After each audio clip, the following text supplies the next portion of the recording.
When Amelia Rodriguez captured footage of inexplicable lights hovering above her family's struggling cattle ranch, she had no idea her late-night recordings would reach a retired Pentagon intelligence officer, trigger the largest declassification of UFO files in history, and transform her remote Montana property into the epicenter of humanity's understanding of non-human intelligence, all while saving the 5-generation homestead her family was about to lose forever. Before we jump back in, tell us where you're tuning in from, and if this story touches you, make sure you're subscribed, because tomorrow I've saved something extra special for you. The relentless July heat had turned Amelia Rodriguez's 350-acre cattle ranch into a desperate landscape, the parched earth cracking beneath the merciless sun. The once vibrant pastures had withered to brittle straw, and the creek that had sustained 5 generations of Rodriguez livestock had diminished too. A trickle barely worth mentioning. At 37, the former Air Force meteorologist had never imagined she'd be fighting to save her grandparents' legacy while raising 3 children alone. But fate rarely follows the paths we envision for ourselves. Amelia stood at the edge of the eastern pasture, surveying the dusty expanse through sunglasses that couldn't fully shield her eyes from the glare bouncing off the bone-dry soil. The scattered Hereford cattle huddled beneath the few cottonwood trees, still offering meager shade, their ribs visible through dulling coats. She checked the irrigation pump again, though she knew the result wouldn't change.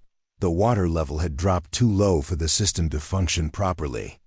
"Mom, dinner's ready," Miguel's voice carried across the barren field. Amelia turned toward the 2-story log ranch house that had sheltered Rodriguez ranchers since 1894. The wraparound porch sagged slightly on the western corner, just another repair she couldn't afford on a growing list of impossibilities. Inside, her 14-year-old son had prepared their usual meal, pasta with a thin tomato sauce and the last vegetables from their failing garden. Miguel moved with the practiced efficiency of a teenager who'd grown up too quickly, his emergency inhaler never far from reach despite the dry air that should have been easier on his asthma. "Where are the twins?" Amelia asked, washing alkali dust from her hands at the kitchen sink. "Luna's in the barn with that injured calf. Sophia's in her room with her telescope again," Miguel replied, his voice carrying a mixture of admiration and concern for his younger sisters. "She says Jupiter's moons are super clear tonight." Amelia climbed the worn wooden staircase to Sophia's bedroom, finding her 10-year-old exactly where Miguel had said. Sophia's auburn head was bent over her telescope, which pointed through the open window toward the darkening sky. Her notebook lay open beside her, filled with detailed observations written in her precise handwriting. "Mom," Sophia turned, her face lighting up, "Neptune is amazing tonight, look." Amelia peered through the telescope, pretending to see the details that Sophia's exceptional vision could detect.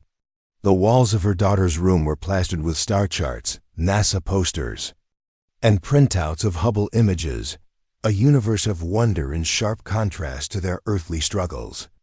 "That's incredible, sweetheart. Did you record the coordinates?" "Always," Sophia said seriously, showing her notebook filled with numbers, times, and sketches. "Mom, why do the stars above our north pasture look different lately?" Amelia paused. "Different how? They flicker more. And sometimes there are lights that aren't stars. I've been tracking them for the past 2 weeks." She flipped to a page covered with timestamps and position markers. Before Amelia could respond, Miguel called from downstairs. "Mom, phone!" The caller ID showed the bank's number. Amelia's stomach clenched as she answered. "Ms. Rodriguez, this is Thomas Blackwell from First Western. I'm calling about your account. Mr. Blackwell, I'm aware I'm behind. If you could just give me until after we sell the fall calves. I'm afraid that's why I'm calling. The board has reviewed your case, and given the extent of the drought damage and projected cattle prices, we can't extend your loan any further. You have until August 30th to bring the account current, or He didn't finish the sentence. He didn't need to. Amelia gripped the phone tighter. That's 5 weeks. You know I can't possibly. I'm sorry, Ms. Rodriguez. If there was another way. Perhaps you should consider Westland Development's offer. They're still interested in purchasing the property for their resort project. No, the word came out harsher than intended. This ranch has been in my family for 5 generations. I'm not selling to some corporation that'll turn it into another playground for the wealthy. After ending the call, Amelia slumped against the kitchen counter. Miguel stood nearby, pretending to organize dishes he'd already arranged. Luna had come in from the barn and lingered in the doorway, her hands still stained with antiseptic from treating the calf. We'll figure it out, Mom, Miguel said quietly, his voice eerily mature for a 14-year-old. Of course we will, Amelia lied, pulling her children into a hug that was as much for her own comfort as theirs. Later that evening, after the children were in bed, Amelia sat at the kitchen table with her laptop, searching desperately for solutions. Remote meteorology consulting jobs were scarce for someone 5 years out of practice with spotty rural internet. The military survivor benefits covered their basic needs but nothing more. She'd already sold Brian's truck, most of the ranch equipment, and anything else of value. Preparing and narrating this story took us a lot of time, so if you are enjoying it, subscribe to our channel. It means a lot to us. Now back to the story. Her phone buzzed with a text from Jack Thompson, their nearest neighbor whose property bordered the northern pasture. Amelia, those lights are back over your north pasture. Brighter tonight. Want me to come check it out? Amelia peered through the kitchen window toward the north pasture. She could see a faint glow on the horizon, pulsing rhythmically with an almost mechanical precision. Thanks, Jack, but I'll look myself, she texted back. She grabbed a flashlight and her father's old Winchester rifle. Not that she expected trouble, but a single mother couldn't be too careful this far from town. The night air offered little relief from the day's heat, and the packed dirt path to the north pasture was hard as concrete beneath her boots. As she approached the pasture, the sight that greeted her defied explanation. In a perfect circle approximately 100 feet in diameter, the grass stood tall and green, flourishing despite the drought that had devastated everything around it.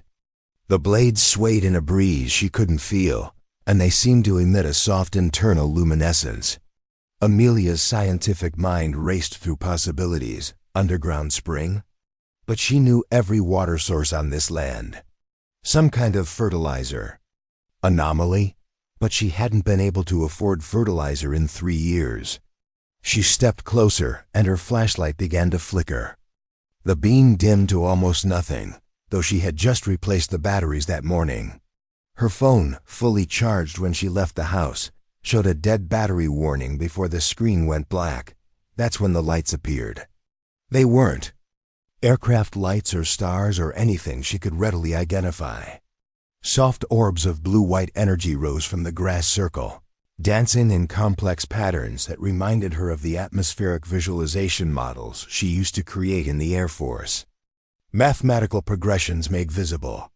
The lights pulsed in sequences that seemed deliberately patterned. 3 short pulses, 3 long, 3 short again.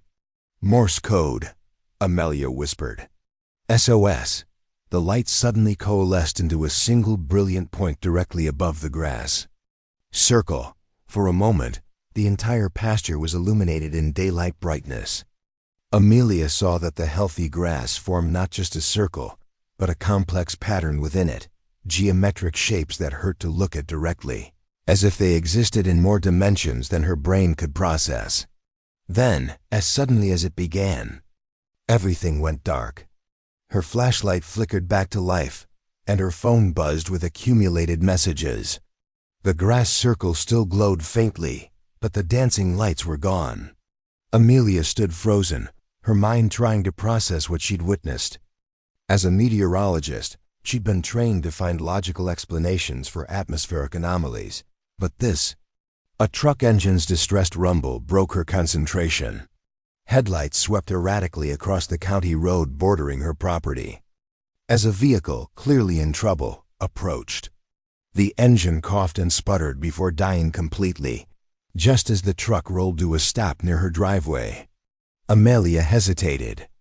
Every horror movie she'd ever seen suggested investigating strange lights and helping stranded motorists at night were terrible ideas.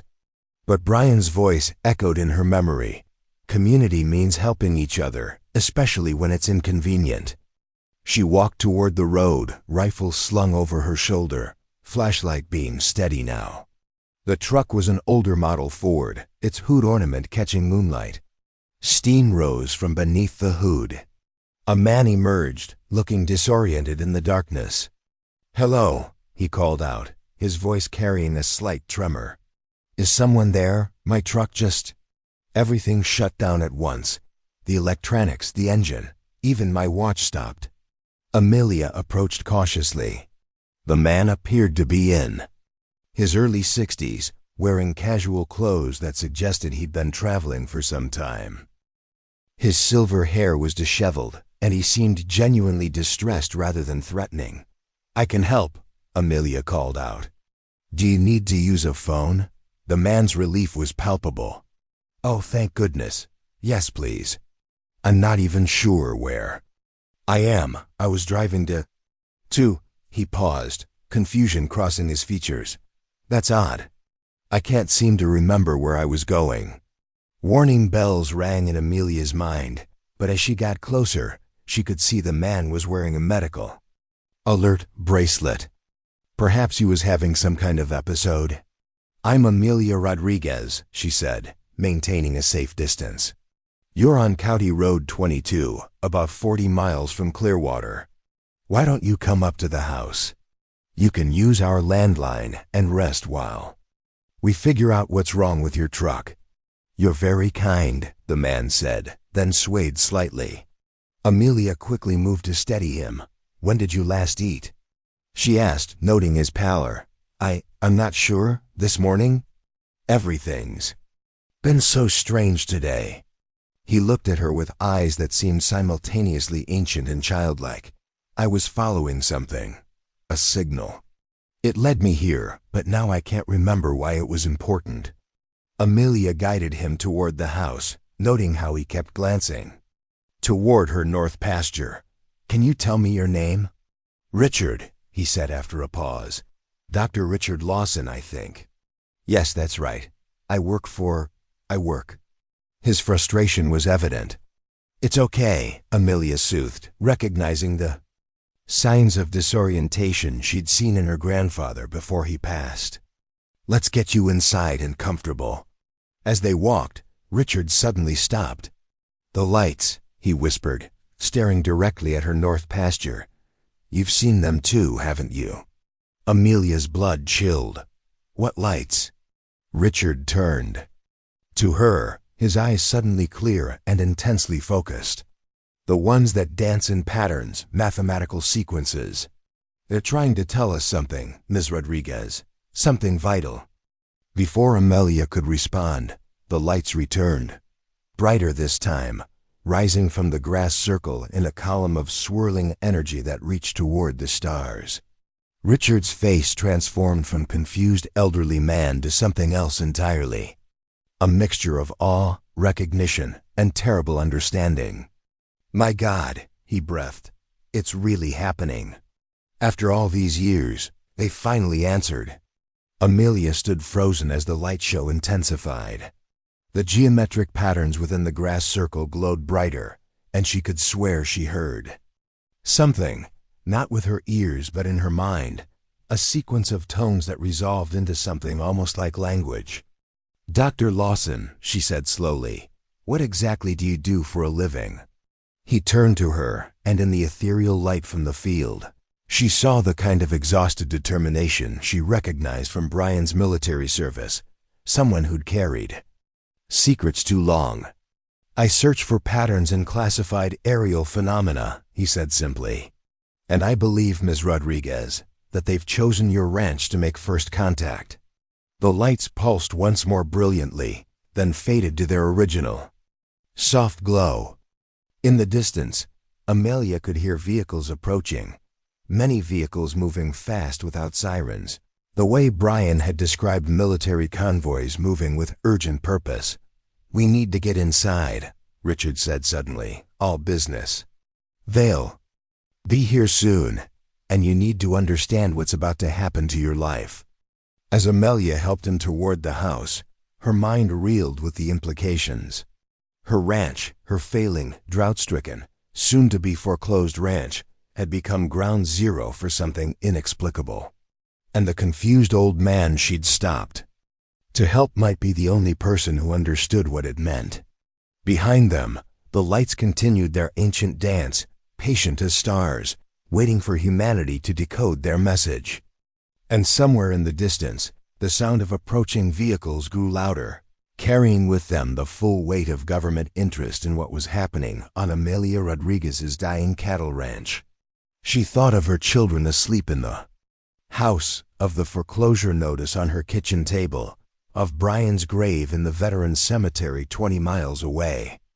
Everything was about to change, and she had no idea if it would save them or destroy what little they had left. But as her grandmother had written in her Dust Bowl diary, "The land endures, and so must we." Amelia squared her shoulders and helped Richard up the porch steps, ready to face whatever came next. After all, she'd already lost almost everything. What was one more impossible challenge? The screen door closed behind them just as the first black SUV turned into her driveway, its headlights cutting through the Montana darkness like searchlights seeking truth in a night suddenly full of mysteries. The kitchen of the Rodriguez ranch house had never felt smaller. Amelia stood at the stove mechanically preparing coffee while her mind raced to process the last 10 minutes. Dr. Richard Lawson sat at her grandfather's oak table, his earlier confusion replaced by an intensity that seemed to electrify the air around him. Through the window, she could see multiple vehicles pulling into her driveway. Black SUVs with government plates and unmarked vans, bristling with antenna arrays. "They're faster than I expected," Richard muttered, checking his watch, which had mysteriously started working again. "We have maybe 5 minutes before they knock on that door." "Who's they?" Amelia demanded, setting a mug of coffee in front of him. "And what the hell is happening on my ranch?" Richard wrapped his weathered hands around the mug, seeming to draw strength from its warmth. "Miss Rodriguez, Amelia, what I'm about to tell you will sound insane, but given what you've already witnessed tonight, I hope you'll hear me out." A floorboard creaked overhead. Amelia's maternal instincts kicked in immediately. "My children are safer here than anywhere else on Earth right now," Richard interrupted. "The phenomenon in your pasture has created what we call a contact zone. Your property is about to become the most protected piece of real estate on the planet." "That doesn't answer my question." Richard took a deep breath. "My name really is Dr. Richard Lawson. I'm the former director of special analysis for the Pentagon's Unidentified Aerial Phenomena Task Force, a department that officially barely exists. For the past 30 years, I've been analyzing evidence of non-human intelligence operating in Earth's atmosphere. And tonight," he gestured toward the north pasture where the lights continued their hypnotic dance, "tonight they've made their clearest contact yet. You're telling me those lights are aliens?" "Not exactly. The lights are a communication medium, a kind of cosmic Morse code using photons and electromagnetic frequencies we're only beginning to understand. The real question is, why here? Why your ranch?" A firm knock rattled the back door before Amelia could respond. Through the glass, she could see men and women in dark suits, some carrying equipment she couldn't identify. "Let them in," Richard advised. "They're with me, or rather I'm with them, sort of. It's complicated." Amelia opened the door to find a woman in her 50s with silver hair and sharp eyes that missed nothing. Her black suit was immaculate despite the dust and heat. "Dr. Lawson," the woman said crisply, then turned to Amelia. "Ms. Rodriguez, I'm Director Elizabeth Kendall, Defense Intelligence Agency, Advanced Threats Division. We need to discuss the situation on your property at midnight without a warrant. Amelia's protective instincts flared. Kendall's expression softened slightly. We're not here to take anything from you, Miss Rodriguez. Quite the opposite. May we come in? Amelia glanced at Richard, who nodded encouragingly. She stepped aside, and Kendall entered, followed by two men carrying metallic briefcases and a woman with a tablet computer. First things first, Kendall said, producing a document from her jacket. This is a national security directive classifying everything you've seen tonight. Signing it doesn't prevent you from knowing what's happening. It prevents others from learning about it prematurely. And if I don't sign? Then we have a problem, Kendall admitted, because in approximately 5 hours, every specialized observatory on Earth is going to detect what's happening here. We need those 5 hours to prepare humanity for the biggest revelation in its history. Amelia looked at the document, then at Richard. Is she telling the truth? The old scientist nodded gravely. The signal from your pasture isn't random. Amelia, it's a response to decades of scientific broadcasting into space.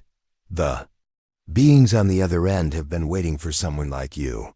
Like me, I'm nobody special. That's where you're wrong, Richard said, leaning forward. Tell me, what did you do before you became a rancher? I was an Air Force meteorologist. Pattern recognition, atmospheric anomaly analysis. Richard and Kendall exchanged meaningful looks. And your daughter, Sophia, is it? She has a unique way of seeing the world, doesn't she? Amelia's defensive walls shot up. What does my daughter have to do with this? Everything, Richard said gently. The communication pattern in your pasture operates on principles that neurotypical minds struggle to grasp, but individuals with certain cognitive differences, particularly those with pattern recognition gifts.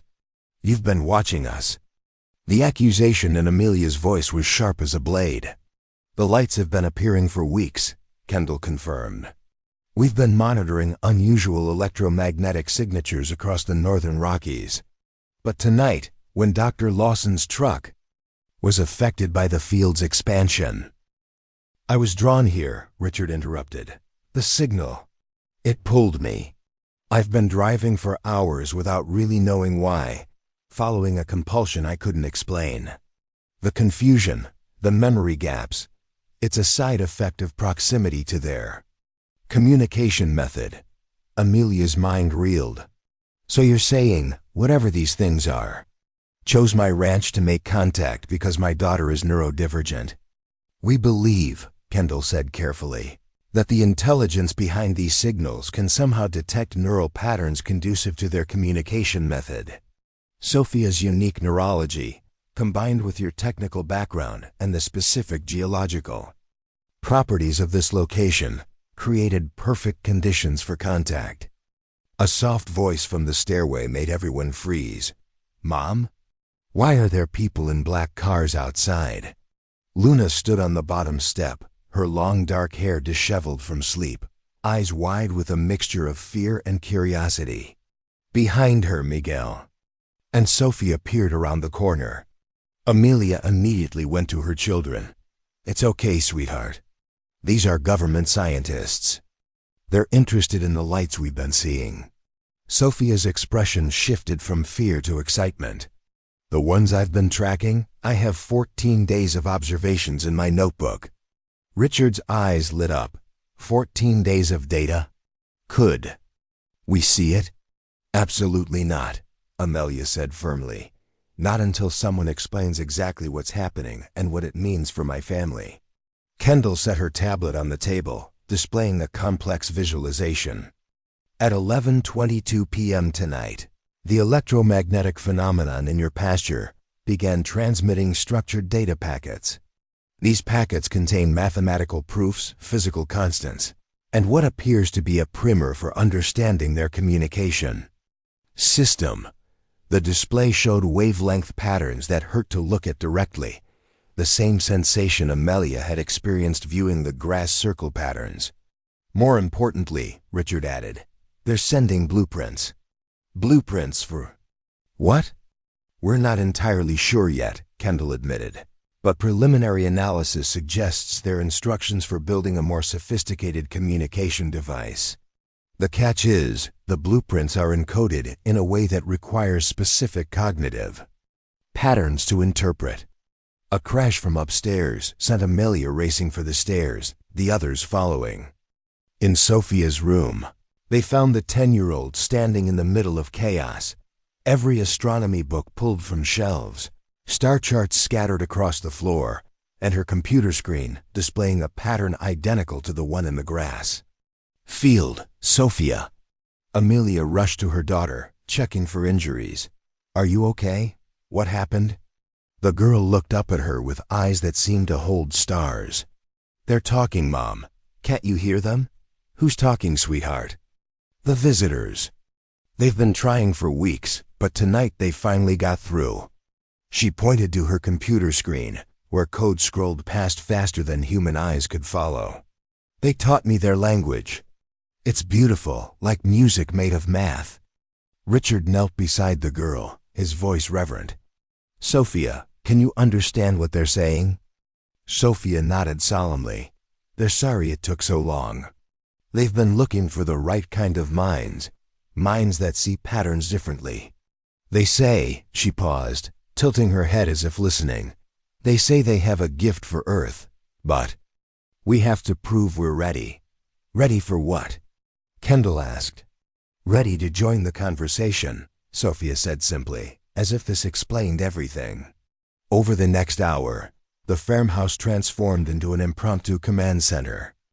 DIA technicians set up monitoring equipment while Sophia, with Amelia's protective presence beside her, attempted to interpret the incoming signals.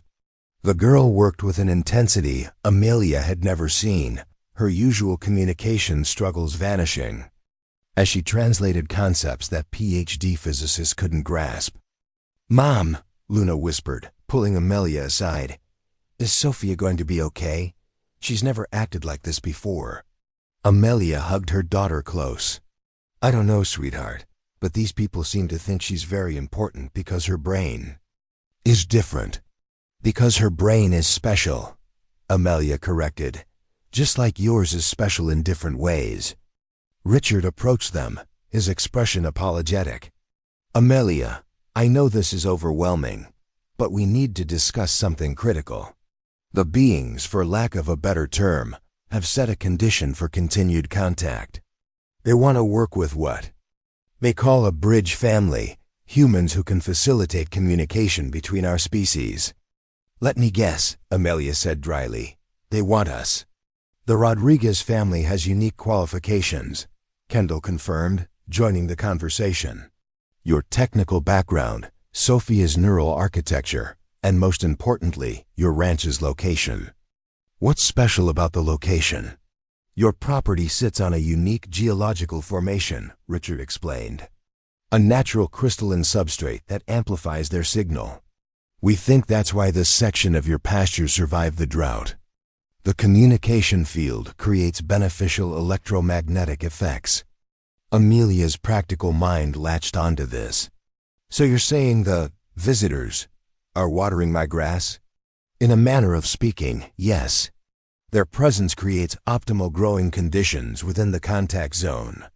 A thought struck Amelia with sudden clarity, the foreclosure. If my ranch becomes some kind of alien communication hub, it will be immediately classified as a site of national strategic importance. Kendall finished. No bank would dare foreclose on property essential to humanity's first confirmed contact with non-human intelligence. The implication wasn't lost on Amelia.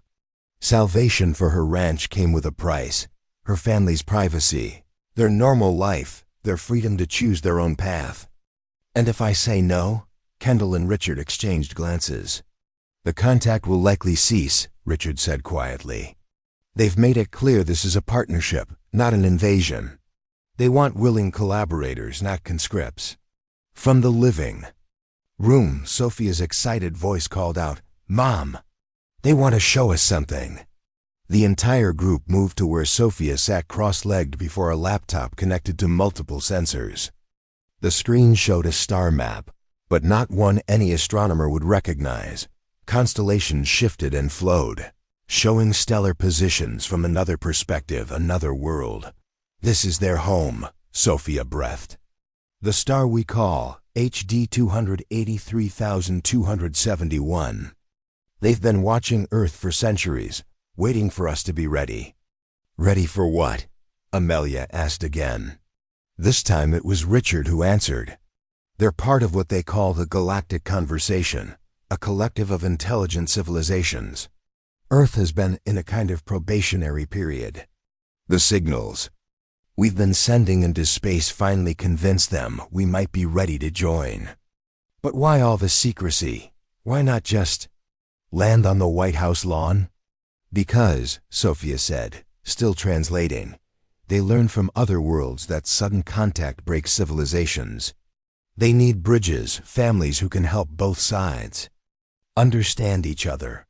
Slowly, carefully, Amelia felt the weight of cosmic responsibility settling on her shoulders. "So we're supposed to be Earth's ambassadors?" "More like translators," Kendall corrected. "The bridge family would help decode not just their language, but their intentions, their culture, their technology. In exchange, they'll share knowledge. That could solve every crisis facing humanity." "The grass circle in your pasture is just a small demonstration," Richard finished.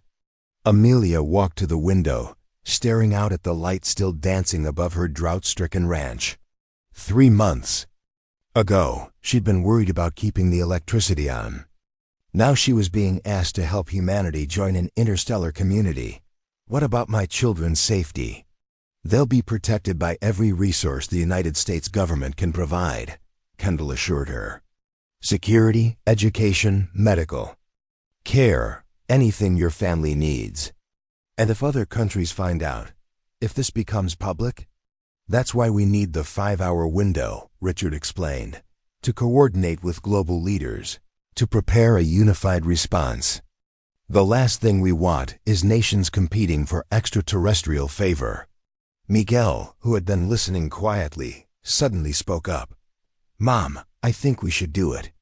Amelia turned to her son, surprised. "Dad always said we should help when we can," Miguel continued. "And Sophia, look at her.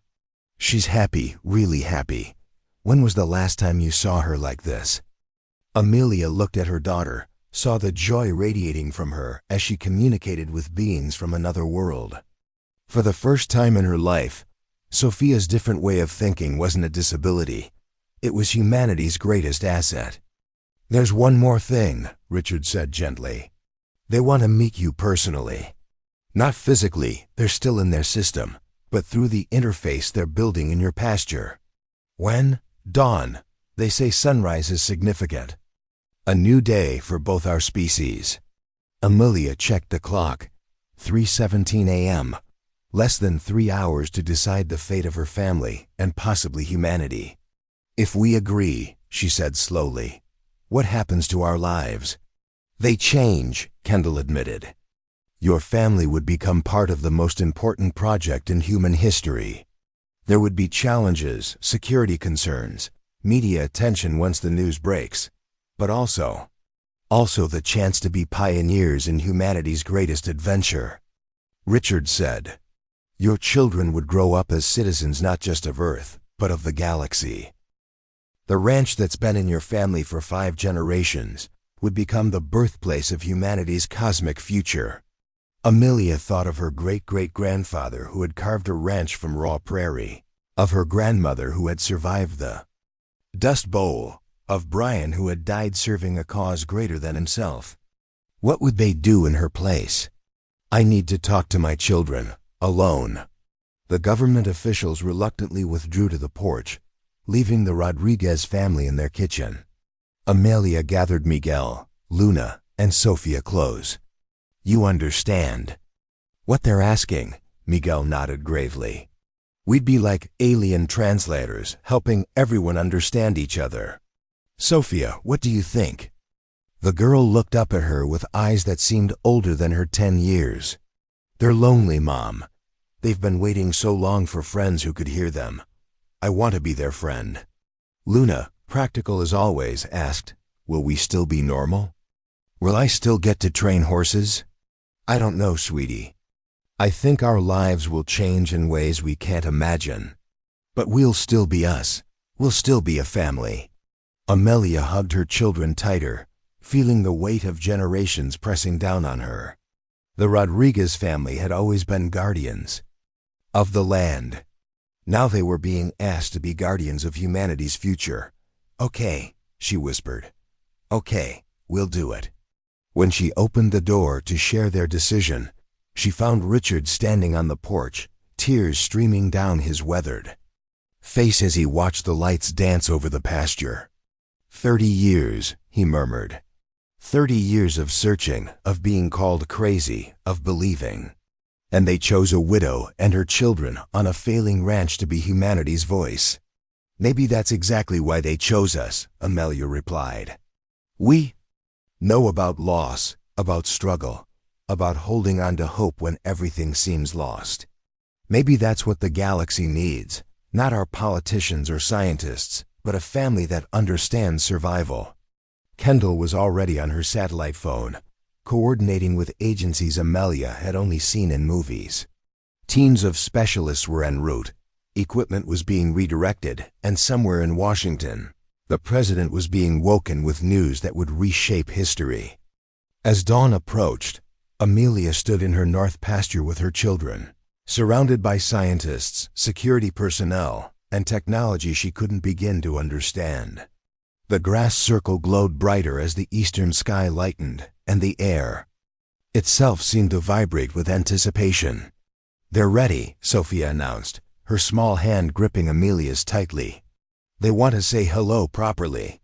The lights above the field coalesced into a single column of brilliance that touched both earth and sky. Within that light, shapes began to form, not solid beings, but suggestions of form, patterns that the mind could almost but not quite grasp. And then, like tuning into a distant radio station, the communication cleared, not words exactly, but concepts that flowered directly in their minds. "Welcome, Bridge Family Rodriguez. We have traveled far through the dark to find minds that could hear our song. Your child hears clearly what others cannot. Your strength gives them courage. Your wisdom provides balance. Together, you will help two species learn to sing in harmony." Amelia felt tears on her cheeks as the presence continued.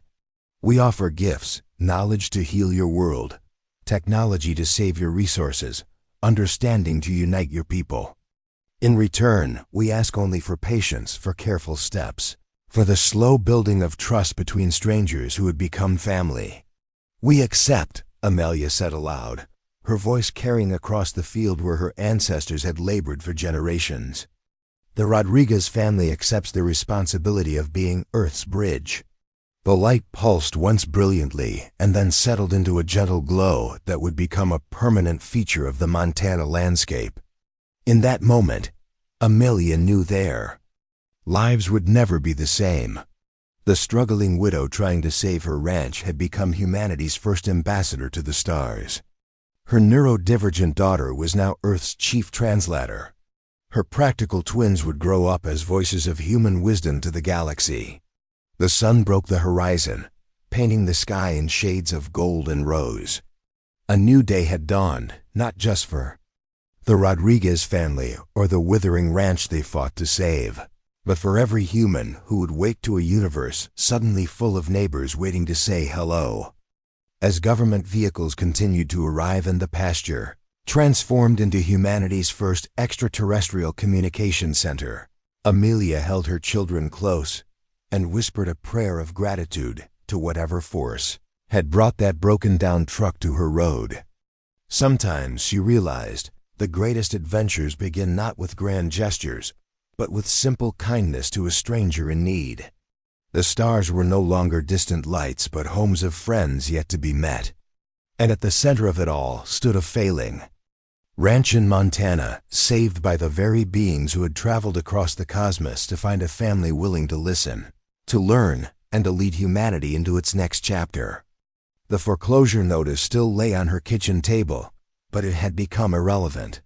The Rodriguez ranch would endure, not just as a testament to human perseverance, but as Earth's first embassy to the stars. And Amelia Rodriguez, who just hours ago had worried about keeping the lights on, now carried the responsibility of keeping the light of communication burning between two civilizations. As Richard had said, it wasn't the ending anyone expected, but perhaps it was exactly the beginning. Humanity needed. The Rodriguez ranch house had been many things over its 127-year history: a frontier homestead, a Depression-era shelter, a modern family home, but never a global intelligence headquarters. Yet that's exactly what it became in the 6 weeks following first contact. Amelia stood in what used to be her grandmother's sewing room, now converted into a secure communications hub bristling with equipment she was still learning to operate. Through the window, she could see the pasture that had started it all. The mysterious circle had expanded to encompass nearly 10 acres, the grass growing impossibly tall and green despite the continuing drought. Government scientists called it the contact zone, but Sophia simply called it the friend field. "Miss Rodriguez, we're ready for the morning briefing," Agent Carson announced from the doorway. The Secret Service had assigned her as the family's primary security coordinator, a soft-spoken woman who'd somehow managed to integrate federal protection into their daily routine without making the children feel like prisoners. Amelia glanced at her watch. 7 a.m. These dawn meetings had become ritual, timed to coincide with the visitor's most active communication period. She grabbed her coffee, still made in her grandmother's percolator. Some things hadn't changed, and headed for the command center. The room buzzed with controlled activity. DIA technicians monitored banks of screens, displaying everything from electromagnetic frequencies to real-time translations of extraterrestrial communications. Pentagon scientists huddled over data streams that would reshape physics textbooks. And at the center of it all sat Sophia, her 10-year-old daughter wearing her favorite unicorn pajamas and conversing with beings from 28 light-years away. "Good morning, sweetheart," Amelia said, ruffling Sophia's hair. "How are our friends today?" Sophia looked up with bright eyes. "They're excited today. They're going to teach us about quantum agriculture. That's what they call the growing technique they showed us." Dr. Elizabeth Kendall, who'd essentially moved into the spare bedroom, looked up from her tablet. "The agricultural data alone could solve world hunger. What they're doing to your grass involves manipulating quantum fields at the molecular level. It accelerates growth, increases nutritional value, and makes plants drought-resistant." Amelia nodded, still amazed at how quickly her life had transformed. 6 weeks ago, she'd been facing foreclosure. Now agricultural scientists from around the world were studying her fields, and the World Bank had declared the Rodriguez Ranch a site of global strategic importance. The foreclosure proceedings had vanished like morning mist, replaced by government grants and international protection status. "Mom, Luna needs you," Carson informed her. "She's in the kitchen with the documentary crew," Amelia sighed. The media attention had been overwhelming once the government revealed the contact. They'd managed to control the narrative, presenting the Rodriguez family as reluctant participants thrust into an extraordinary situation. But the attention was still intense. Luna, ever the pragmatist, had negotiated an exclusive documentary deal that would fund all 3 children's education through graduate school. In the kitchen, Amelia found her daughter calmly directing a camera crew while making breakfast. At 14, Luna had developed a poise that amazed everyone who met her. "Morning, Mom," Luna said, flipping pancakes with practiced ease. "I'm showing them our normal morning routine." "Well, as normal as it gets with aliens texting my little sister," Miguel added, setting the table. The documentary director, an earnest woman named Rebecca Wong, adjusted her camera angle. This is perfect, the juxtaposition of ordinary family life with extraordinary circumstances. It's exactly what viewers need to see. Amelia poured herself more coffee. Just remember our agreement. No filming in Sophia's room, no close-ups of the classified equipment, and absolutely no footage of the security protocols. Of course, Rebecca assured her. We want to show the human side of first contact, not compromise security. A commotion outside drew their attention. Through the window, Amelia saw a convoy of vehicles approaching. More scientists? She assumed until she spotted the diplomatic flags. We've got company, Carson announced, her hand moving instinctively to her earpiece. The UN delegation is early. Amelia's stomach tightened. Today was the day the United Nations Contact Committee would formally interview her family about becoming official Earth representatives. It was one thing to help translate alien communications. It was another to accept a role that would make them humanity's official ambassadors. An hour later, Amelia sat in her grandfather's study, now a secure conference room, facing 5 individuals who collectively represented Earth's major powers. The Chinese delegate, Dr. Wu Xian, studied her with calculating eyes. The Russian representative, Anastasia Petrova, seemed skeptical. The EU's Jean-Claude Mercer exuded warmth but careful diplomacy. The African Union's Dr. Nkosi appeared genuinely excited, and the American delegate, whom Amelia already knew as General James Forrest, maintained his professional neutrality. Ms. Rodriguez, Dr. Wu began, we understand the unique circumstances that led to your family's involvement in this contact.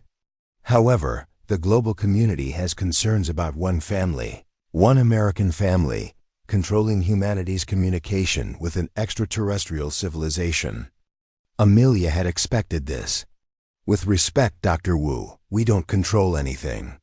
The Galactic Conversation, as they call themselves, chose to communicate through specific neural patterns that my daughter happens to possess. We've been completely transparent with all data and communications. Yet they refuse to communicate with anyone else, Petrova interjected. Before Amelia could respond, Sophia's voice came through the intercom. Miss Petrova, the conversation says to tell you that your skepticism is healthy and appreciated. They also say your grandson's piano recital last Wednesday was beautiful. Tchaikovsky's Seasons is one of their favorite Earth compositions. The Russian delegate paled. The recital had been a private family event in Moscow, with no media coverage. They're not invading our privacy, Amelia quickly explained. They can sense emotional resonances through what they call the quantum substrate. When humans feel strong emotions, joy, love, pride, it creates ripples they can perceive. They mentioned it to show they're aware of all of us, not just the people in this room. Dr. Nkosi leaned forward. Can they hear us now? Sophia's voice returned. They say, hello, Dr. Nkosi. They're very interested in your work on sustainable agriculture in sub-Saharan Africa. They want to help. The delegates exchanged glances. General Forrest cleared his throat. The President has authorized me to make an offer. The United States government is prepared to provide your family with unprecedented support, security, education, resources if you agree to formalize your role as Earth's primary contact family. What about international oversight? Mercer asked. We propose a joint commission, Forrest continued. The Rodriguez family would work with representatives from all major nations, but maintain their unique role as translators and cultural bridges. Amelia thought of the past 6 weeks, the sleepless nights, the constant scrutiny, the weight of responsibility. But she also thought of the gifts already flowing from the contact, new technologies, solutions to climate change, medical breakthroughs that would save millions of lives. I need to discuss this with my children, she said finally. The meeting adjourned, and Amelia found Miguel, Luna, and Sophia in the friend field, sitting among grass stalks that now grew 7 feet tall. The The grass seemed to sing in harmonies, just beyond human hearing, creating an atmosphere of peace that drew visitors from around the world. "They want us to be Earth's official alien ambassadors," Amelia explained after summarizing the meeting. Miguel, wise beyond his years, considered carefully. "It's what we're already doing, isn't it? This would just make it official." Sophia was communing with something invisible, her eyes unfocused. "The conversation says they'll work with whoever humanity chooses, but..." She paused, listening. "They say our family feels right. We understand loss and renewal. We know how to bridge different worlds because we've done it. City to farm, technology to tradition, grief to hope." Amelia pulled her children close. Brian would have known what to do. Her late husband had always seen clearly through complex situations to the simple truth beneath. "What would Dad say?" Luna asked, as if reading her thoughts. Amelia smiled sadly. "He'd say that when you're given the ability to help, you have the responsibility to do so." "Then we do it," Sophia said simply. "We be the bridge." That evening, as the UN delegation prepared to leave with the Rodriguez family's formal acceptance, a new development changed everything. The lights above the friend field intensified, forming patterns more complex than any seen before. Sophia suddenly stood, her eyes wide with wonder and fear. "Mom," she said, her voice shaking. "They're coming." "Who's coming, sweetheart?" "The galactic conversation, not just their messages. Them. They say it's time for the next phase. A ship will arrive in..." She paused, calculating. 72 hours. The command center erupted into controlled chaos. Kendall was on multiple phones simultaneously, coordinating with global defense networks. General Forrest initiated emergency protocols. Scientists scrambled to prepare detection equipment. "Where will they land?" someone shouted. Sophia pointed. "To the friend field. Here. They say this is the safest place, the field they've been preparing. They're sending," she frowned, translating, "a small diplomatic vessel. 3 representatives who've taken forms will find less startling." "Forms?" Amelia asked, her maternal instincts flaring. "What are they really?" Sophia's expression grew distant as she communed with the conversation.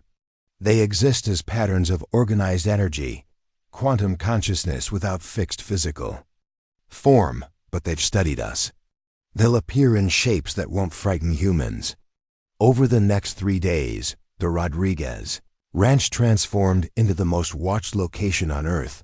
Media satellites focused their lenses on Montana. World leaders flew in for the historic moment.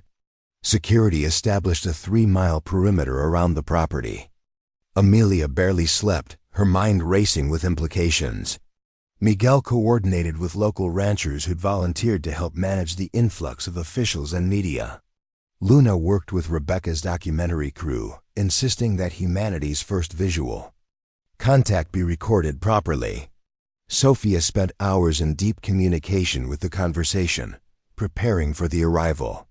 On the morning of the 3rd day, Amelia stood in the friend field with her children, surrounded by representatives of Earth's governments, scientists, military personnel, and carefully selected media. The grass had been cleared in a 100-foot circle, creating a landing pad that pulsed with subtle energy. "Are you ready?" Kendall asked, standing beside them in the inner circle. Amelia squeezed her children's hands. "As ready as anyone can be for this." At exactly 10 a.m., the sky above the field shimmered. Reality seemed to fold in on itself, and suddenly, impossibly, a ship materialized. Not landing, but simply becoming present. It was smaller than Amelia had expected, perhaps 30 feet in diameter, its surface rippling with colors that human eyes couldn't quite process. A ramp formed from what had appeared to be seamless hull. 3 figures emerged. They were humanoid, but clearly other, tall and slender, with skin that shifted between silver and pale blue, eyes larger than human norm, but filled with unmistakable intelligence and warmth. They moved with fluid grace, as if gravity affected them differently. The lead figure, somehow Amelia knew it was the leader, approached their small group. When it spoke, the voice resonated not just in their ears, but in their minds. "Greetings, Bridge Family Rodriguez. I am Harmonious Echo. We come in peace, seeking connection that will unite our peoples." Sophia stepped forward, Amelia's protective hand on her shoulder. "Hello, Echo. We've been waiting for you. Welcome to Earth." The being's features shifted into what might have been a smile. "And we have been waiting far longer to meet you, young bridge walker." Your mind sings clearly across the void. What followed was carefully choreographed first contact, formal greetings with world leaders, an exchange of symbolic gifts, scientific demonstrations that left physicists weeping with joy. But the most important moment came when the visitors asked to speak with the Rodriguez family privately in the farmhouse kitchen.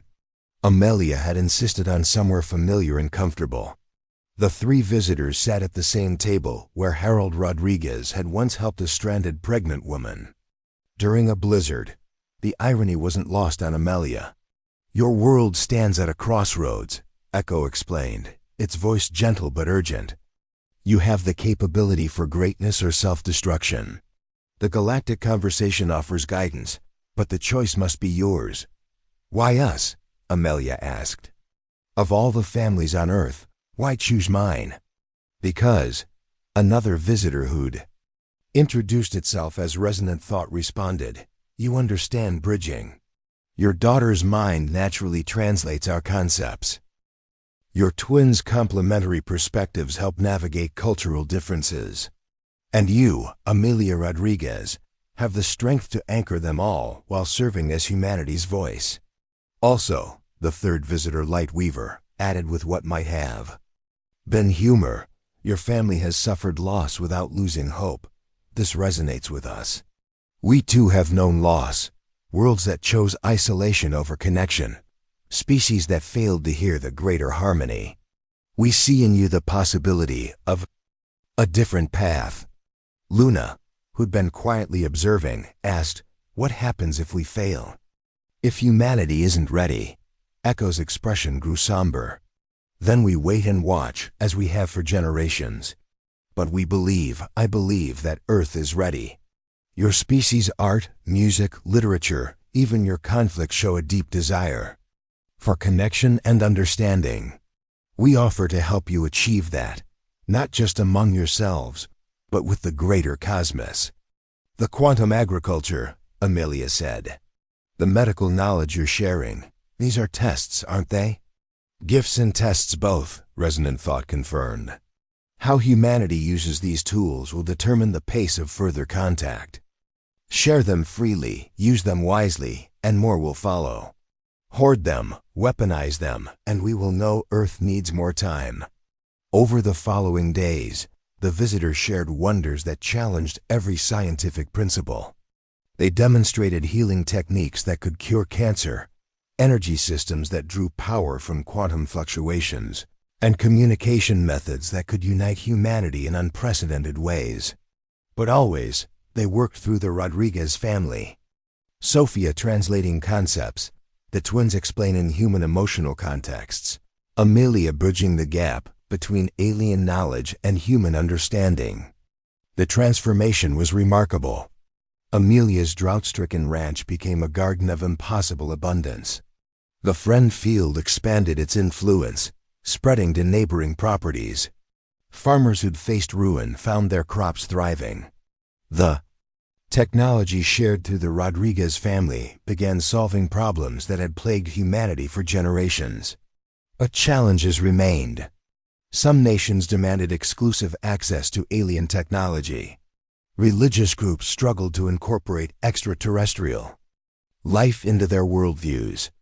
Fearmongers claimed invasion despite all evidence of benevolent intent. Amelia found herself not just translating alien concepts, but mediating human conflicts.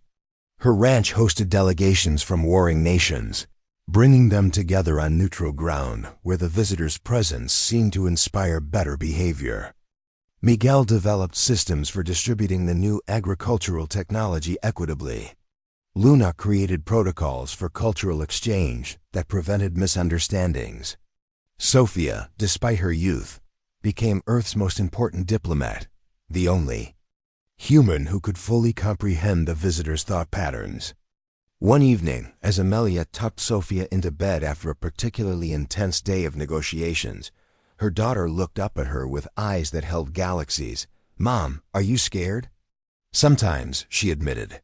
"This is bigger than anything I ever imagined. Are you sorry we said yes?" "No," Amelia said without hesitation. "This is the most important work we could possibly do." "The conversation shows me the future sometimes," Sophia whispered. "Not fixed, but possible. Earth joins the harmony. Humans travel to the stars. We learn to sing with voices we haven't discovered yet. And it all starts here, on our ranch. That's a big responsibility, sweetheart. But we're not alone," Sophia reminded her. "We have each other, we have our new friends. And we have everyone who believes in making things better. Dad would be proud, wouldn't he?" Amelia's eyes misted. "So proud, baby, so very proud." As she left Sophia's room, Amelia found Miguel and Luna on the porch, studying the stars through their new telescope, a gift from the visitors that could detect forms of light human instruments couldn't perceive. "See anything interesting?" Amelia asked, settling beside them. "Everything's interesting now," Luna replied. "Did you know there are 42 different species in the galactic conversation? And they all evolved differently, some from oceans, some from gas giants, one from the corona of a star. But they all learned to work together." "Think humans can do that?" Miguel asked. "We have to, don't we?" Luna replied. "This isn't just about us anymore. Every choice we make affects whether humanity joins the galactic community or stays isolated." They sat in comfortable silence, watching the friend field glow with bioluminescent light. The visitors had returned to their ship each night, but their presence lingered in the transformed grass, in the clean energy converters humming in the barn, in the very air that seemed charged with possibility. "I've been thinking about Dad," Miguel said quietly. "He died protecting people he'd never met, believing in something bigger than himself. Maybe this is our way of continuing his service, protecting Earth by helping it grow." Amelia pulled her son close. "When did you get so wise?" "When I realized my little sister was going to change the world, and someone had to help her stay grounded," Miguel replied with a slight smile. A soft chime from Amelia's secure phone interrupted the moment. It was President Garcia, the fourth American president to call her directly this month. "Ms. Rodriguez, I apologize for the late hour, but we have a situation. The Chinese and Russians are threatening to withdraw from the contact accords unless they get direct visitor access. The EU is proposing to move the entire operation to Geneva, and the African Union wants to establish a secondary contact site in Kenya." Amelia sighed. Human politics, the one thing the visitors seemed genuinely puzzled by. "Schedule a full assembly for tomorrow," she said. "I'll ask Echo to attend personally. Sometimes, Mr. President, people need to be reminded that this isn't about national advantage, it's about species survival." After ending the call, Amelia remained on the porch, contemplating the journey that had brought them here. From a failing ranch to humanity's embassy. From a widow struggling with bills to Earth's primary alien liaison. From a family in crisis to the bridge between worlds. The transformation wasn't just in their circumstances. It was in their understanding of what family meant. The Rodriguez family had expanded to include beings from distant stars, and through them, all of humanity was learning to see itself as one family facing the vast cosmos together. Inside the house, she could hear Sophia sleep-talking in the mathematical language the visitors had taught her. In their rooms, the twins were probably updating their journals. They'd already planned to write books about their experiences. And somewhere above, 3 visitors waited in their ship, patient teachers hoping their newest students would pass the test. Amelia thought of her grandmother's Dust Bowl diary. The land endures, and so must we. But now it wasn't just about endurance. It was about evolution, about humanity taking its next great leap, with the Rodriguez family as its guides. As she headed inside, Amelia paused at the kitchen table where this had all begun. 6 weeks ago, she'd served coffee to a confused stranger who turned out to be more than he appeared. Now she served as humanity's voice to the stars. The foreclosure notice that had once dominated her thoughts lay buried under stacks of international treaties and scientific reports. The ranch had been saved, but more importantly, it had been transformed into something greater, a beacon of hope for a species learning to sing in harmony with the cosmos. And at the center of it all, a single mother and her 3 remarkable children continued to bridge the gap between the familiar and the fantastic, between the earth they knew and the universe waiting to embrace them. Tomorrow would bring new challenges, political maneuvering, scientific breakthroughs, cultural misunderstandings to untangle. But tonight, Amelia Rodriguez allowed herself a moment of quiet satisfaction. They'd not just survived. They'd become something extraordinary. And this was only the beginning. 5 years had passed since that July night when Amelia Rodriguez stopped to help a stranded motorist and changed the course of human history. The Montana ranch that had once faced foreclosure was now unrecognizable, a sprawling complex where weathered barns stood beside crystalline structures that seemed to grow from the earth itself, where alien technology merged seamlessly with traditional architecture. Amelia stood on the observation deck of the newly completed Harmony Center, watching the sunrise paint the expanded front field in shades of gold and amber. The field now covered nearly 200 acres, its quantum-enhanced crops feeding thousands, while serving as Earth's primary communication array with the galactic conversation. "Mom, you're up early." Luna, now 19 and possessed of a poise that commanded respect from world leaders, joined her on the deck carrying 2 cups of coffee. Amelia accepted the mug gratefully. Old habits. "Your great-grandmother always said ranchers are married to the dawn." "Speaking of marriage," Luna said with a knowing smile, "Director Carson asked about you again. She wanted to know if you'd consider having dinner at the new restaurant in town." Amelia laughed. "Rebecca Carson is a good woman, but I'm not ready for that kind of complication. Being Earth's primary alien liaison is a full-time relationship." Through the transparent walls of the Harmony Center, they could see the early shift arriving: scientists, diplomats, translators, and the steady stream of visitors who came seeking wisdom, healing, or simply to witness humanity's bridge to the stars. "Big day today," Luna observed. "The 12th species joining the conversation, and they specifically requested to meet our family first." Amelia nodded. The Aquarian were an aquatic species from a water world in the Cygnus Arm, and their decision to join the galactic conversation had been influenced by Earth's example. Sophie has been preparing for weeks. She says their thought patterns are like swimming through music. "Where is our bridge walker this morning?" "In the field as usual." Echoes teaching her the new harmonic sequences. Amelia's expression grew contemplative. "Sometimes I worry we've asked too much of her. She's only 15, but she carries the weight of worlds." Luna squeezed her mother's hand. "She's exactly where she wants to be. You know how she lights up when she's translating. Besides, the conversation adjusted her neural chemistry years ago. She processes stress differently now." They'd never harmed their precious bridge walker. It was true. The visitors had been meticulous in protecting Sophia's well-being, enhancing her abilities while ensuring her emotional and physical health.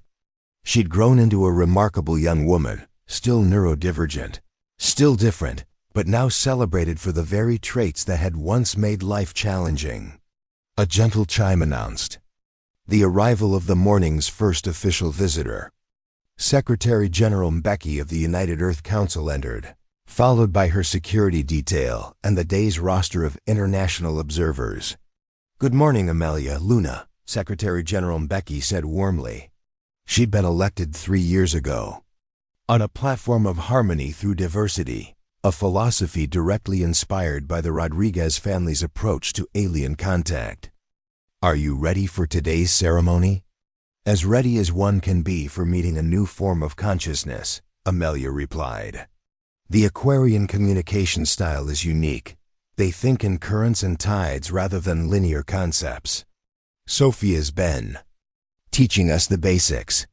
It's like learning to think in 3 dimensions instead of 2, Luna added. Miguel's been creating visualization tools to help the diplomats understand. They moved to the main presentation hall where delegates from Earth's nations mingled with representatives of the 11 species already in the conversation. The diversity was still breathtaking.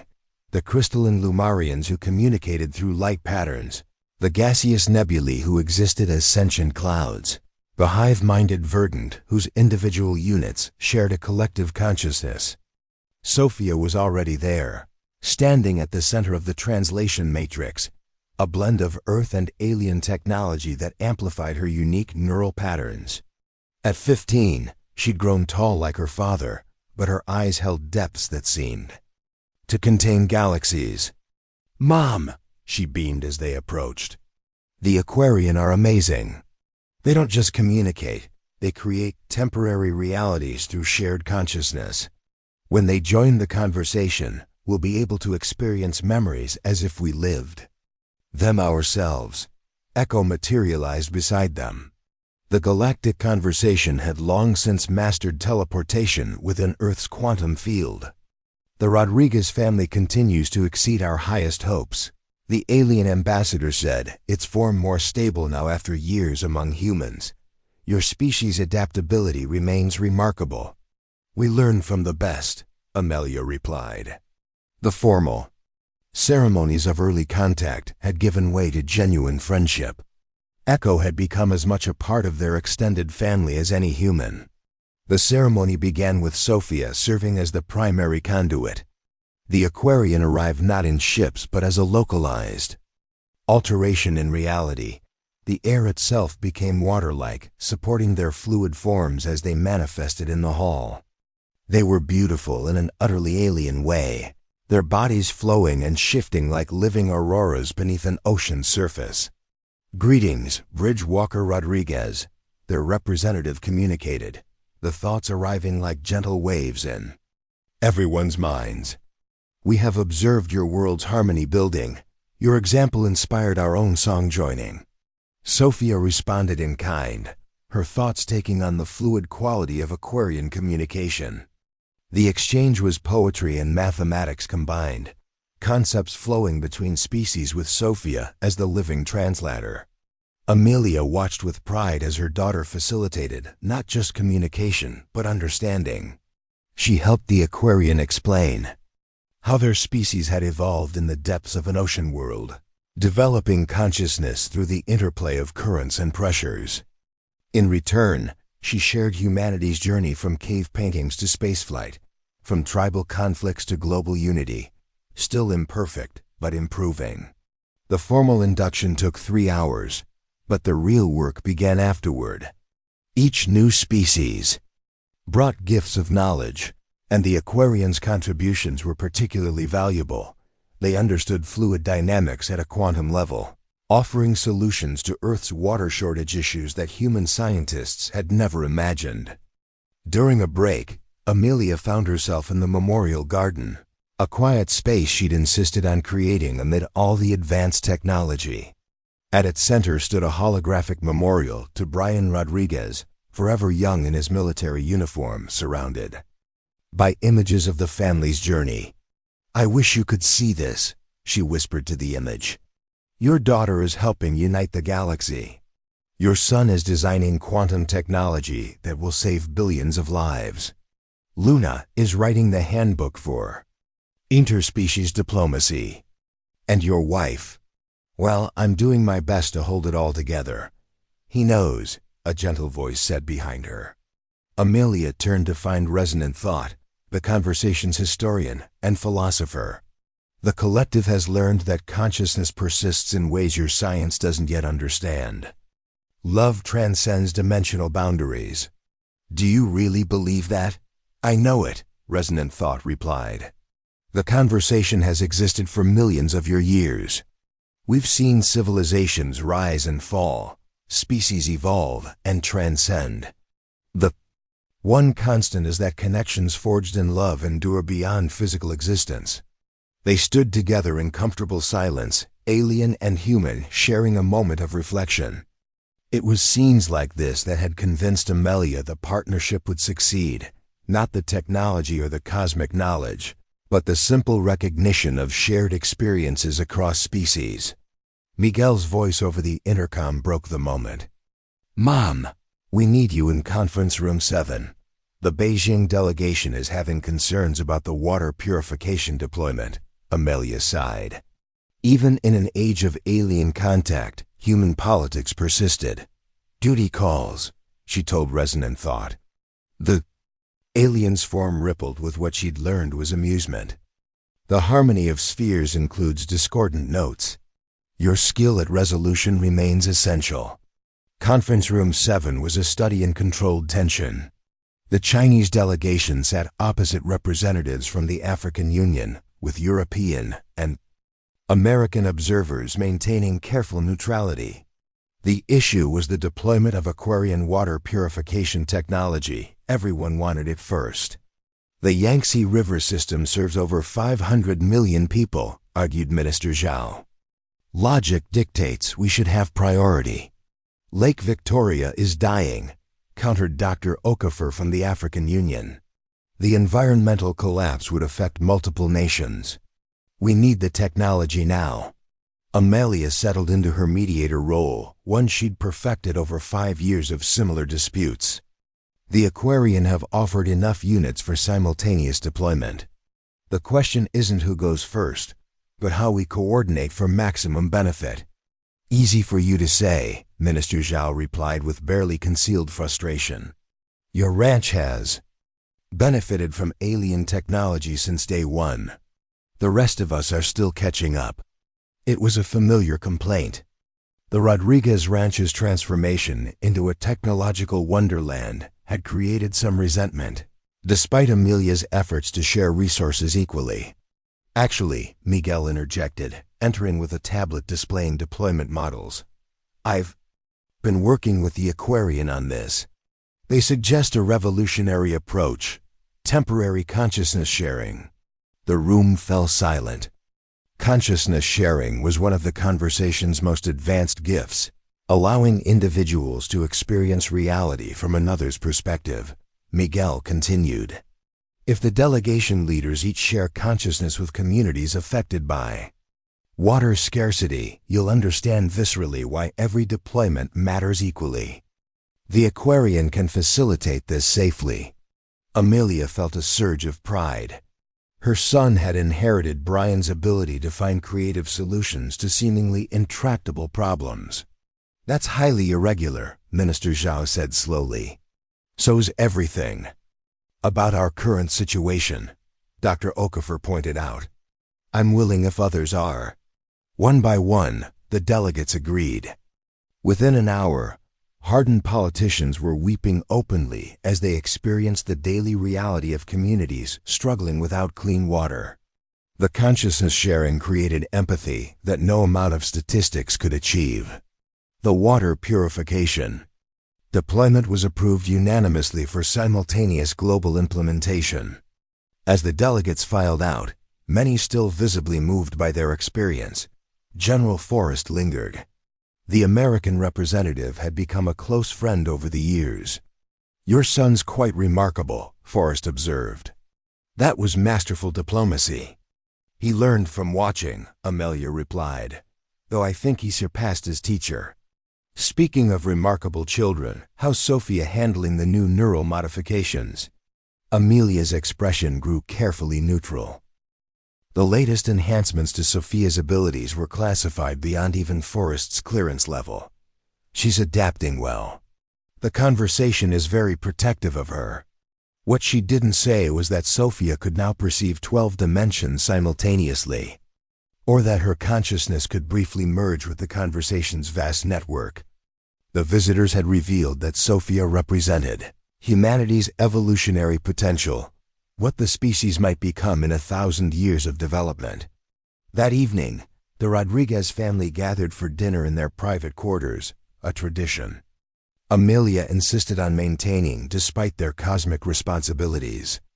The dining room was a blend of old and new. Grandmother's china served food grown in quantum-enhanced fields, while holographic displays showed real-time updates from across the galaxy. The Aquarian are already sharing their desalination techniques, Sophia reported between bites of her favorite mac and cheese. Some things never changed. Earth's water crisis could be solved within 2 years. And I got the Delhi Accord signed, Luna added. 40 nations committed to pooling resources for deep space exploration. The first joint human conversation exploration vessel launches next month. Amelia smiled at her children's casual discussion of world-changing events. Any homework? Miguel groaned. Professor Patterson assigned an essay on the Revolutionary War. He says I still need to understand human history, even if I can design quantum technology. He's right, Luna said. How can you help humanity evolve if you don't understand where we came from? It was a profound observation from a 19-year-old, but Luna had been shaped by extraordinary circumstances. She'd already been accepted to Harvard, MIT, and the Conversation's New Earth University, an institution that taught both human and alien knowledge systems. What about you, Mom? Sophia asked. How was your day? Amelia considered. I prevented 3 international incidents, mediated a dispute between the Verdant and the Nebulae about consciousness classification, and approved funding for the Australian terraforming project. Just another Tuesday. They laughed together, the sound echoing through rooms that had heard 5 generations of Rodriguez family dinners. Despite everything that had changed, this remained constant. Family gathered around a table, sharing their day. After dinner, Amelia walked the perimeter of the compound, a habit that helped her process each day's events. The ranch that had once struggled to produce cattle now hosted laboratories where human and alien scientists worked side by side. Greenhouses where earth plants grew alongside flora from 11 different worlds, and meditation gardens where species that breathed different atmospheres could find common ground. She paused at the original fen field, the pasture that had started it all. It still grew the most remarkable grass on Earth, each blade quantum entangled with fields across the galaxy in a living network of communication and connection. Contemplating our journey, Echo appeared beside her, as it often did during these evening walks. Remembering how it started, Amelia replied. A desperate widow trying to save her ranch, stopping to help someone in need. The universe resonates with such moments, Echo observed. Small acts of kindness that cascade into transformation. Your species calls it the butterfly effect, though that understates the profound quantum entanglements involved. Did you know? Amelia asked suddenly. When you sent Dr. Lawson here, did you know what would happen? Echo's form shimmered thoughtfully. The conversation perceives probability streams, not fixed futures. We saw potential in your family. Sophia's unique neural patterns, the twin stabilizing influence, your strength as an anchor. But the choice to help a stranger, that was purely human, purely you, that's what convinced us Earth was ready. They walked in companionable silence, human and alien, reflecting on the improbable journey that had brought them together. In the distance, ships landed at the new spaceport, vessels carrying diplomats, scientists, and pilgrims from across Earth and beyond. What's next? Amelia asked. The conversation keeps hinting at some greater purpose. Patience Bridge. Mother Rodriguez, Echo said, using the formal title the conversation had bestowed on her. Each species must find its own path to the greater harmony. Earth has made remarkable progress, but adolescence in cosmic terms lasts centuries. Will Sophia Amelia couldn't finish the question that haunted her. Would her daughter remain human as her abilities evolved? Echo touched her shoulder, the contact flooding her with warmth and reassurance. Sophia will always be your daughter, always be human at her core. But she's also becoming something more. A bridge not just between species, but between states of existence. The first of humanity's next evolutionary step. And Miguel and Luna? They ground her as you ground them all. The conversation. Learned long ago that transcendence without connection leads to dissolution. Your family's love keeps Sophia anchored while she explores infinite possibilities. That night, Amelia found Sophia in her room, no longer a girl's bedroom, but a sophisticated interface center where she communed with consciousnesses across the galaxy. She was floating 3 feet off the ground, surrounded by holographic representations of mathematical concepts that hurt to look at directly. "Time for bed, sweetheart," she said gently. Sophia's eyes opened, galaxies swirling in their depths before resolving into the warm brown of her little girl. "Already? I was just starting to understand the Aquarian temporal equations." "The universe will still be there tomorrow," Amelia assured her, helping her back to the ground. Despite her cosmic consciousness, she still needed her mother's hugs and bedtime rituals. As she tucked her in, absurd normality given that her 15-year-old could perceive 12 dimensions, Sophia asked, "Mom, do you think Dad would be proud?" "So proud he'd probably burst," Amelia said, kissing her forehead. "He always knew you were destined for greatness." "I miss him," Sophia said simply. "Me too, baby, every day." The conversation says consciousness persists, that love transcends dimensions. Maybe he's watching somehow. "Maybe he is," Amelia agreed, thinking of her conversation with resonant thought. "Now sleep. Tomorrow you're teaching the UN Security Council about Aquarian humanitarian concepts." "Okay, Mom. Love you to the 12th dimension and back." "Love you too, my bridge walker." Miguel was in his lab, working on his latest project, quantum communication devices that would allow ordinary humans to experience a fraction of what Sophia perceived naturally. At 19, he'd already earned patents that had made the family wealthy beyond imagination. Not that wealth mattered much in a world being transformed by alien technology. "Don't stay up too late," Amelia said, knowing her advice would be ignored.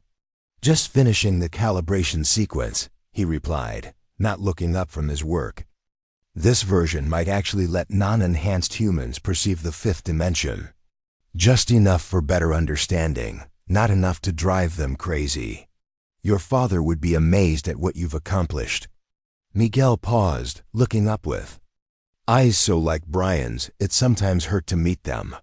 "Do you think he'd understand all of this?" "Your father understood adaptation better than anyone I've ever known," Amelia said. "He'd be right there beside you, learning alien mathematics, just to keep up with your work."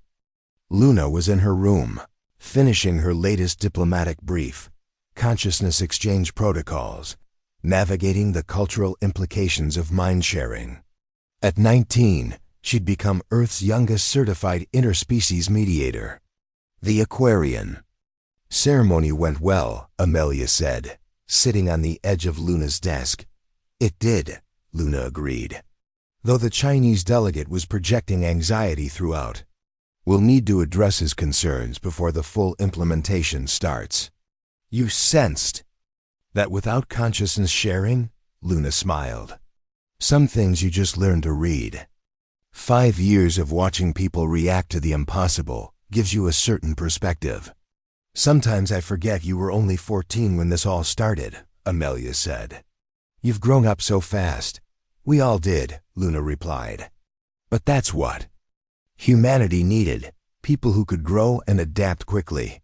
The conversation didn't choose us by accident, Mom. They saw what we could become." As Amelia prepared for sleep in her own room, she found a message waiting on her secure terminal.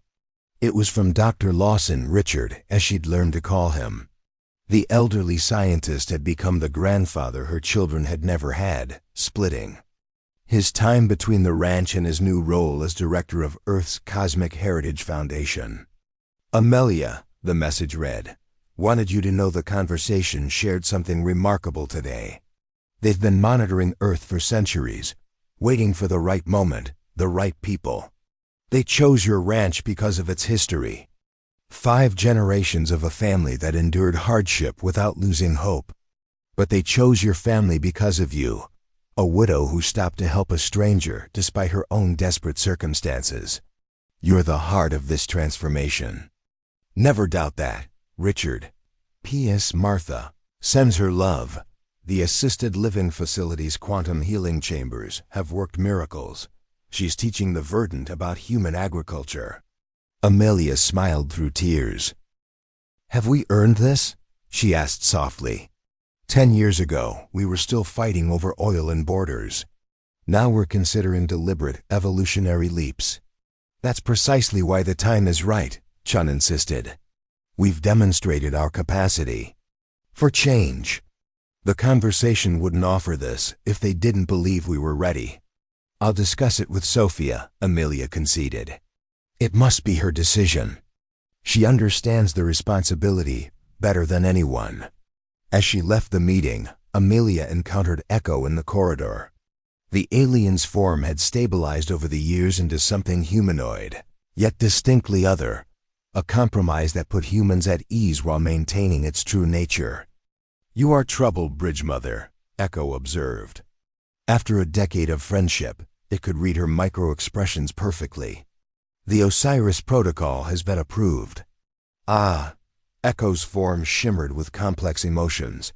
A significant step. Your species continues to surprise us with your courage. Is it courage or hubris? Amelia wondered aloud. Echo considered this. The line between them is measured by intention and outcome.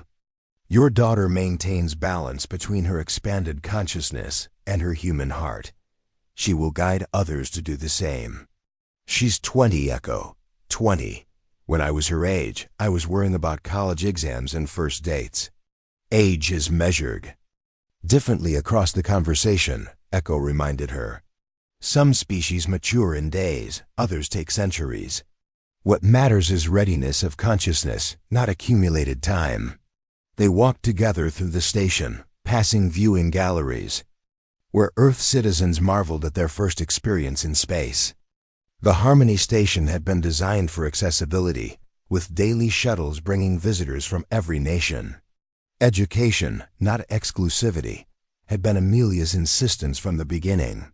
There are rumors, Echo said carefully, about the 26th species.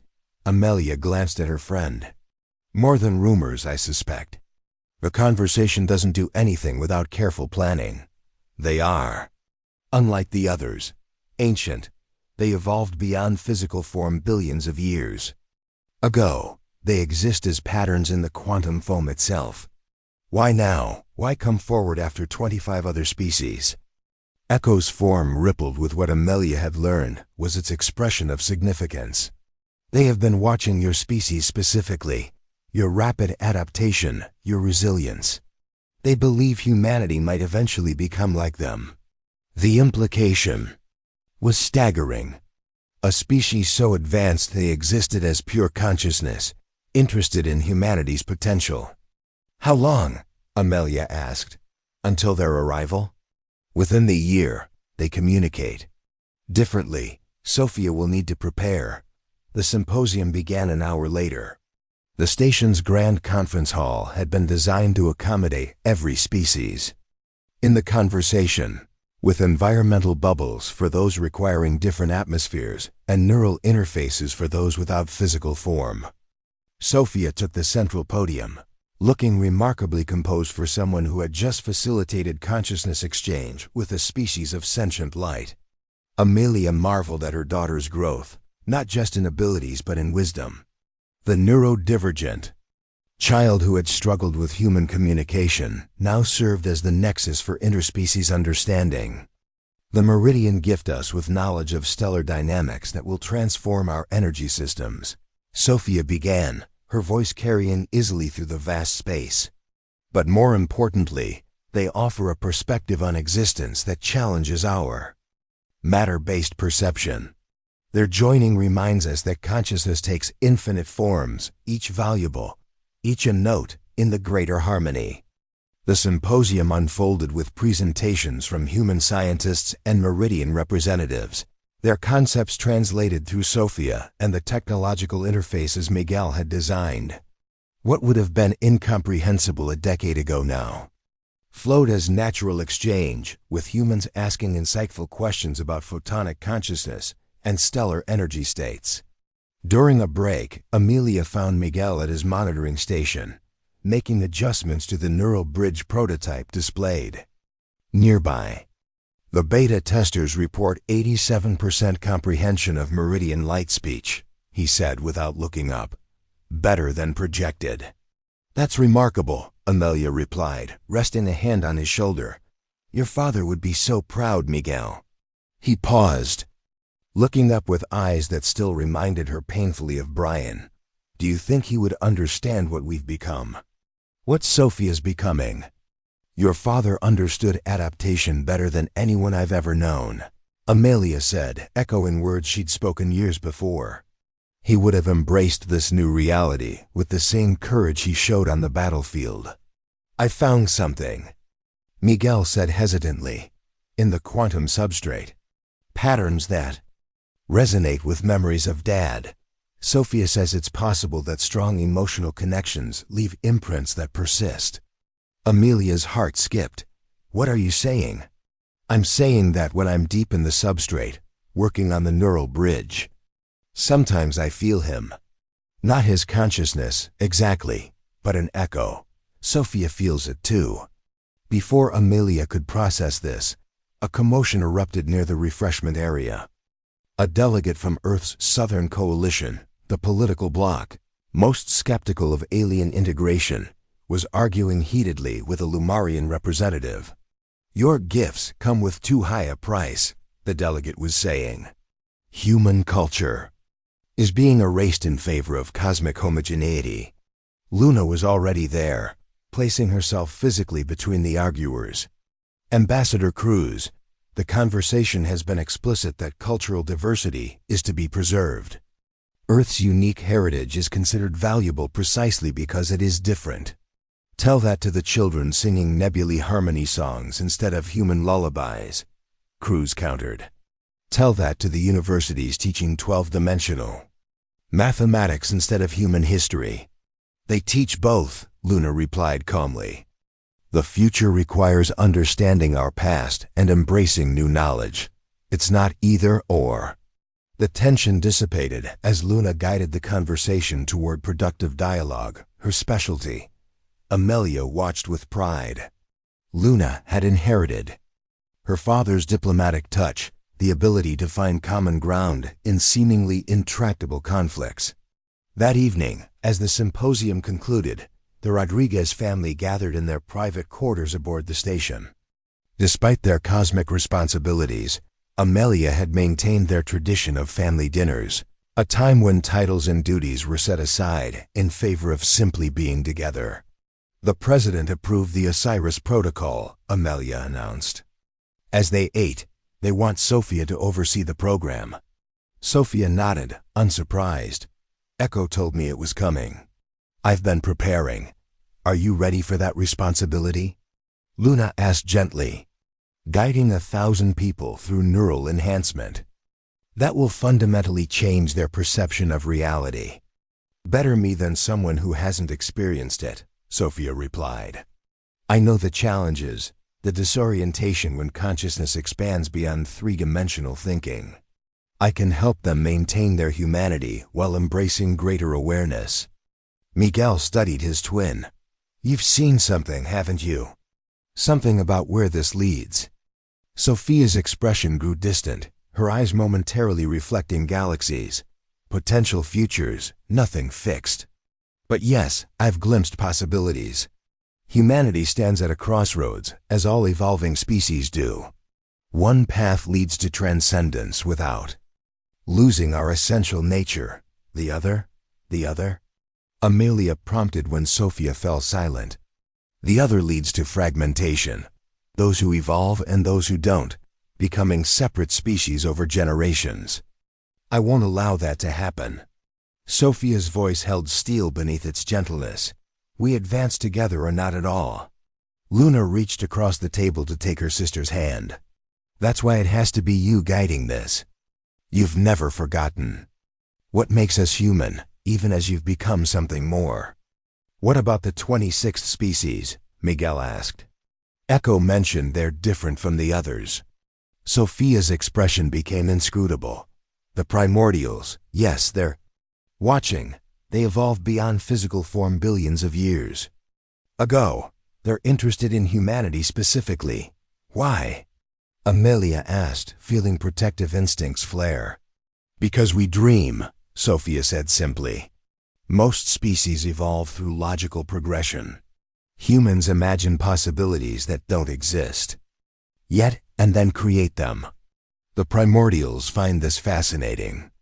The conversation shifted to lighter topics. Luna's upcoming diplomatic mission to Mars colony, Miguel's new apartment in Geneva, the memorial garden Amelia had established at the ranch in Brian's honor.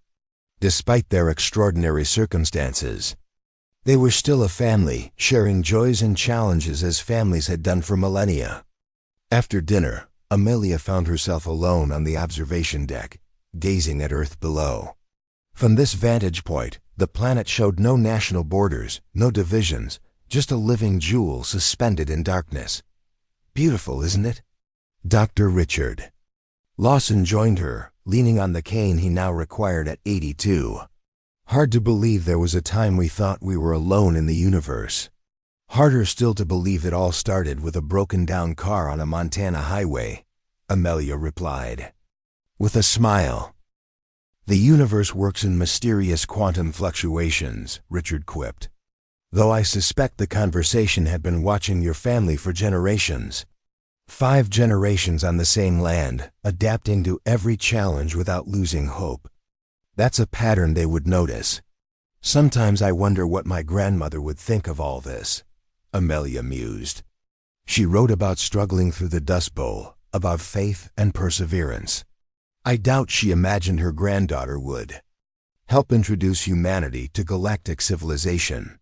Oh, I think she'd understand better than most, Richard said. Frontier women knew about adapting to harsh new realities while maintaining what matters most. The scale is different, but the principle is the same. A soft chime indicated an incoming message.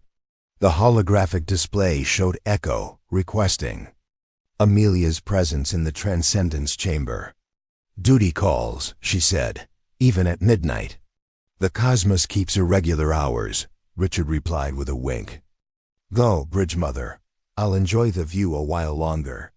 The transcendence chamber was eerily quiet when Amelia arrived. Echo waited at its center, form shifting more rapidly than usual, a sign of agitation or excitement. What's wrong?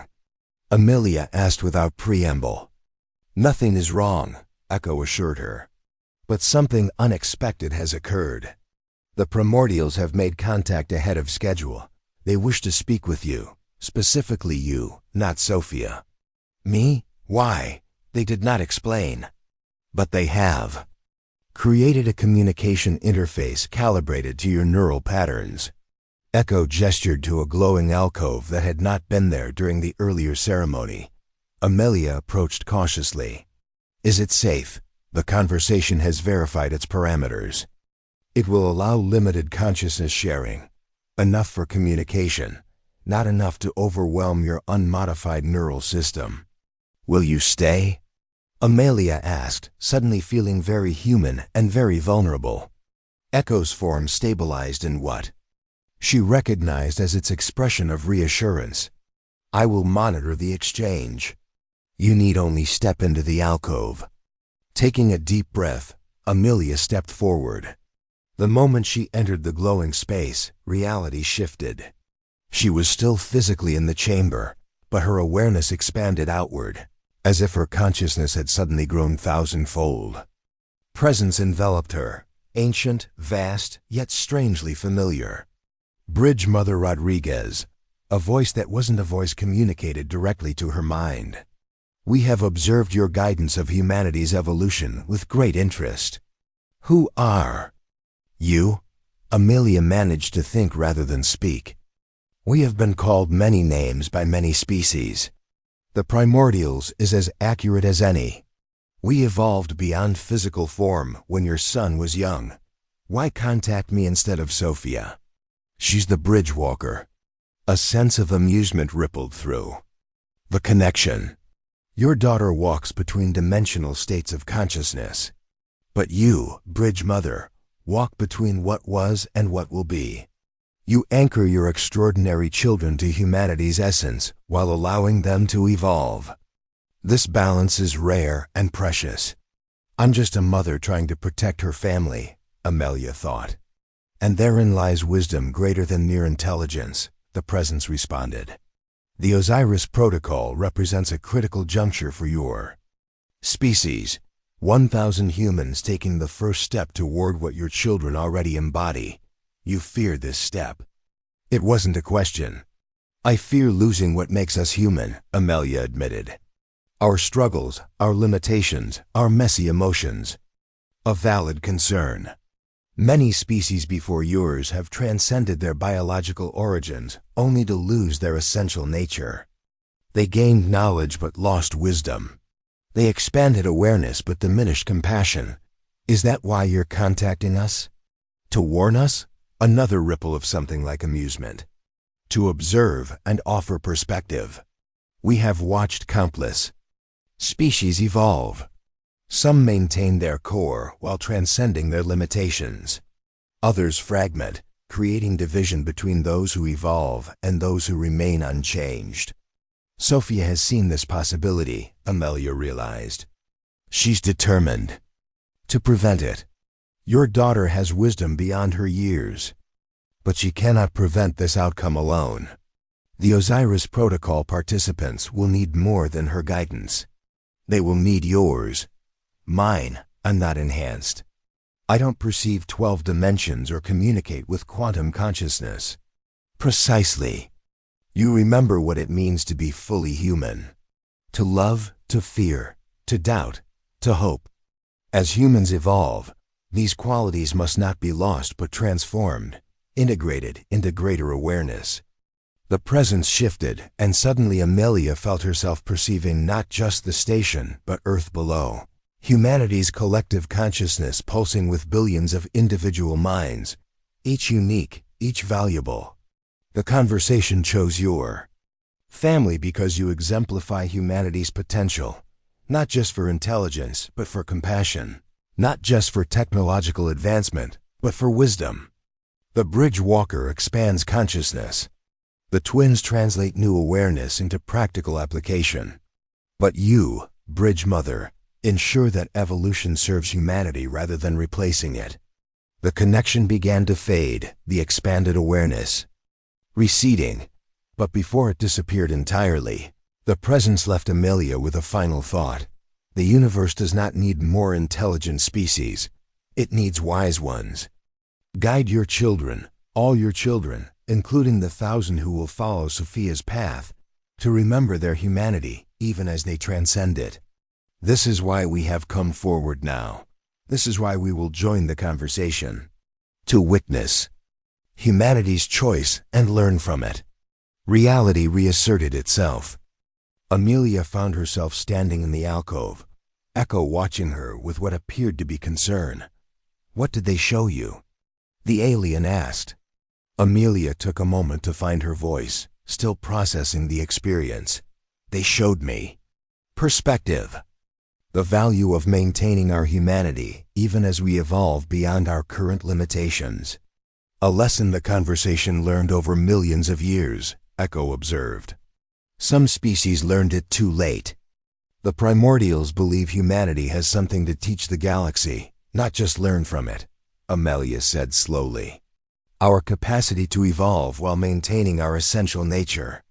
Every species contributes uniquely to the harmony, Echo confirmed. Yours brings passion tempered by reason, imagination guided by ethics.